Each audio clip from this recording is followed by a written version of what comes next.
အားလုံးမင်္ဂလာပါခုပြောပြမယ့်အကြောင်းအရာတော့ဖိုတာစောင့်နည်းပဲဖြစ်ပါတယ်ဖိုတာစောင့်တော့မယ်ဆိုလို့ရှိရင် desktop ပေါ်မှာပဲဖြစ်ဖြစ် located ဒီမှာပဲဖြစ်ဖြစ်ဖိုတာဘယ်လိုစောင့်မလဲပေါ့နော်ပထမဆုံး desktop ပေါ်မှာဖိုတာစောင့်ပါ desktop ပေါ်မှာဖိုတာစောင့်မယ်ဆိုလို့ရှိရင်လွတ်တဲ့နေရာမှာ right click နှိပ်ဖို့လိုပါတယ် right click နှိပ်ပြီးတော့ new တွေကနေ folder လေးကိုတစ်ချက်သွား click လိုက်မယ်ပေါ့အဲ့ဒါဆိုလို့ရှိရင်new folder ဆိုပြီးတော့ဒီနားလေးမှာ name လေးတောင်းလာလိမ့်မယ်အဲ့ new folder နေရာမှာကိုပေးမဲ့နာမည်ပေါ့ကိုရဲ့လုပ်ဆောင်မဲ့နာမည်ပေးဖို့လိုပါတယ်ကိုကြိုက်တဲ့နာမည်ပေးလို့ရတယ်ပေါ့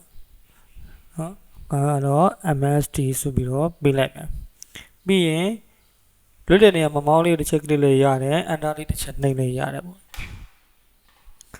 ဒါဆိုလို့ရှိရင် folder တစ်ခုရသွားပြီဒါကတော့ပုံမှန်တိုင်းပဲ folder ဆောက်တာဖြစ်ပါတယ်ပြင် this PC ရဲ့ located D တွေအနေနဲ့ data D တို့နော်တခြားပေါ့တခြားနေရာတွေမှာ folder ဆောက်ချင်တဲ့ဒုံနည်းတစ်ခုမှာပဲ data D တွေကို folder ဆောက်တော့မယ် data D တွေကို folder ဆောက်တော့မယ်ဆိုလို့ရှိရင်ဘယ်လိုဆောက်မလဲဆိုလို့ရှိရင်တွေ့တဲ့နေရာမှာ right click နှိပ်လိုက်မယ် new folder ကိုသွားပြီးတော့တစ်ချက် click ပြီးလေရတယ်နောက်တစ်ခုဘယ်လိုရလဲဆိုလို့ရှိရင်ဒီဘက်မှာ new ဆိုပြီးတော့ဒီဘက်ပေါင်းပုံလေးနဲ့ပါတယ်ပေါ့ create new item ဆိုပြီးဒီနားလေးမှာ new လေးကိုပေါင်းလေးကို check လိုက်လိုက်ရတယ်ပြီးရင် folder လေးကို check လိုက်လိုက်ဒါလည်း new folder တစ်ခုစောက်တာပေါ့နော်ပြီးရင်ကိုကြိုက်တဲ့နာမည်ပေးလို့ရတယ် MSD ဆိုပြီးလိုက်မယ်ဒါဆိုရင် folder တစ်ခုဖြစ်သွားပြီပေါ့ဒါဆိုရင် folder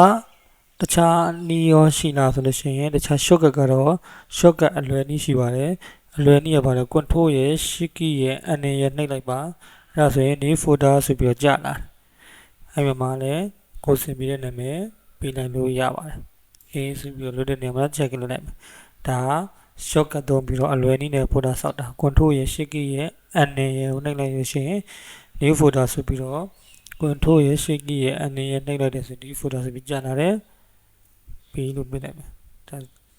လွတ်တဲ့နေရာမှာ check လုပ်လိုက်ဒါဆိုလို့ရှိရင် folder လွယ်တကူစောင့်နိုင်တယ်ပေါ့